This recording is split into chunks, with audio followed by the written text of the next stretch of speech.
Olá, boa noite. O Supremo Tribunal Federal julga 3 ações sobre a competência para determinar operações de busca e apreensão dentro do Congresso Nacional. Repórter Carla Lucena acompanhou e tem outros detalhes para a gente. Oi, Carla, boa noite.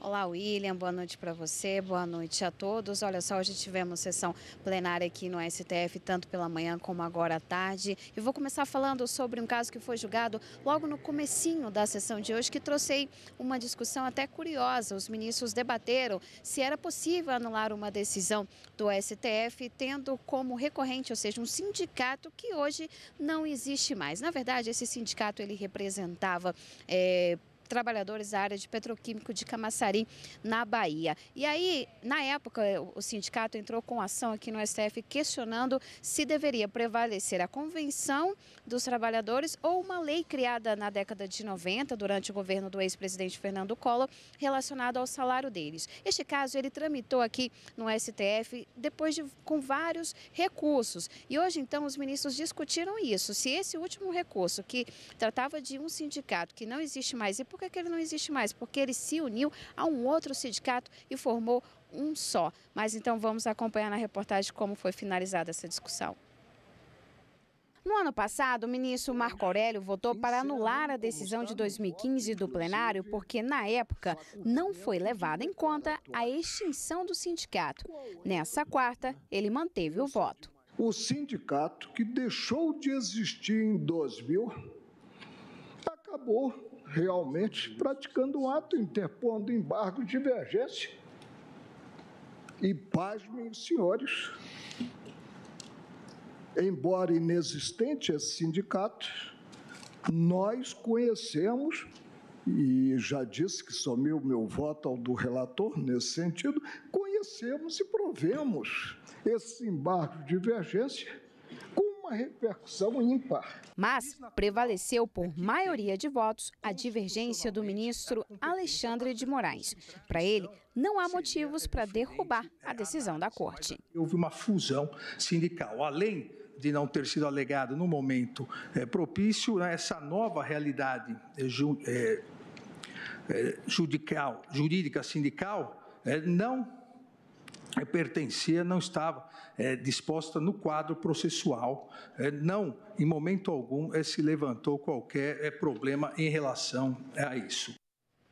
Bom, e agora sim vamos falar então das ações que envolvem busca e apreensão no Senado Federal. E olha só, esse julgamento começou hoje pela manhã e tem a ver com uma decisão de um juiz da 10ª Vara Federal aqui de Brasília, que autorizou a prisão temporária e também busca e apreensão nas dependências do Senado Federal e também de residências oficiais. O que acontece? Na época, a Polícia Federal fazia uma operação METES. Nessa operação, eles apuravam a irregularidade da atuação desses policiais legislativos. Supostamente, eles teriam feito varreduras nos gabinetes e também em residências para tentar obstruir aí investigações relacionadas à Operação Lava Jato. O julgamento das ações começaram hoje pela manhã, quando votou o ministro Edson Fachin. Ele disse que o juiz da Vara Federal de Brasília usurpou a competência que seria exclusiva aqui do STF para determinar essas buscas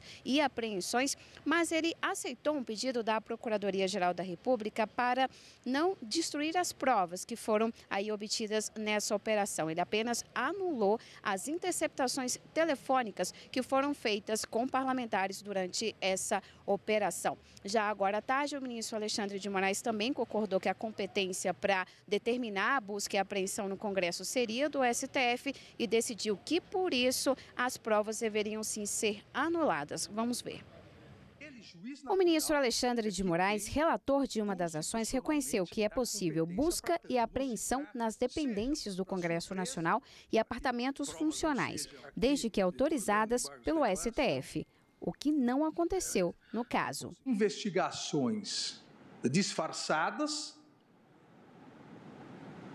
não visando diretamente, mas sim reflexamente, autoridades as quais os investigadores, os policiais, os membros do Ministério Público, o juiz de primeira instância não têm competência constitucional para atuar, então se visa alguém próximo para depois tentar se validar a prova. O ministro Alexandre manteve as investigações, mas votou para anular todas as provas obtidas durante a operação e também as interceptações telefônicas. São imprestáveis no processo as provas obtidas em desrespeito aos direitos, principalmente os direitos fundamentais. E essas provas, essa busca e apreensão, essas buscas e apreensões, elas obtiveram provas em desrespeito ao princípio do juiz natural, em desrespeito ao devido processo legal.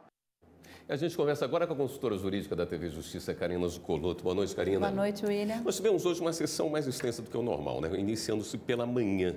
Qual foi o resultado desse julgamento, Karina? Um julgamento que um tema único durante a sessão de julgamentos, tanto da manhã como da tarde. A gente viu aí um pouquinho do que a Carla falou sobre o voto do relator, ministro Edson Fachin, que foi proferido na sessão extraordinária convocada pela manhã desta quarta-feira, e foi o voto que acabou prevalecendo no plenário agora no finalzinho da sessão. O ministro Edson Fachin e os demais que o acompanharam entenderam que houve, sim, a usurpação da competência do Supremo, principalmente justamente porque estariam envolvidos nessas investigações parlamentares federais e que, por essa razão, a competência deveria ser do Supremo Tribunal Federal. E, nesse sentido, ele determinou que deveriam ser anuladas todas aquelas determinações judiciais feitas por um juiz incompetente, já que somente o Supremo poderia dar a decisão, para a quebra de sigilo bancário e as interceptações telefônicas. Quanto às outras provas obtidas, oitivas de testemunhas e outras provas, ele acabou mantendo lícitas. Mas isso por quê? Porque a própria Constituição Federal exige o que a gente chama, e o que foi muito falado no plenário hoje à tarde, sobre uma chamada cláusula de reserva jurisdicional, ou seja, há determinadas decisões que apenas uma ordem judicial de um juiz competente, não é que a gente fala do princípio do juiz natural, é que pode realizar aquela determinada diligência. É o caso da investigação da interceptação telefônica e é o caso também da quebra de sigilo bancário. Um juiz pode determiná-la? Pode, mas nesse caso, como havia uma prerrogativa de foro em razão da função, porque envolvidos parlamentares federais, o juiz natural para a determinação dessas interceptações e quebra de sigilo deveria ser o Supremo e, nesse sentido, o ministro acabou, então, anulando essas provas, já que usurpada a competência, e reconheceu essa usurpação, como disse a Carla no início. Ficaram vencidos o ministro Alexandre de Moraes, ministro Ricardo Lewandowski, Gilmar Mendes e ministro Dias Toffoli, que seguiam a mesma orientação, entendendo que outras provas também deveriam ser anuladas, mas acabaram vencidos. E uma terceira corrente que foi aberta pelo ministro Marco Aurélio e seguida apenas pelo ministro Celso de Mello, no sentido de não se reconhecer essa reclamação, entendendo que não teria havido usurpação da competência do Supremo, e com relação à medida cautelar, declinar para juiz de primeira instância. Amanhã o Supremo volta para a sua rotina, sessão apenas à tarde, né? Você pode trazer uma previsão da pauta para a gente? William, a pauta de quinta-feira está longa, são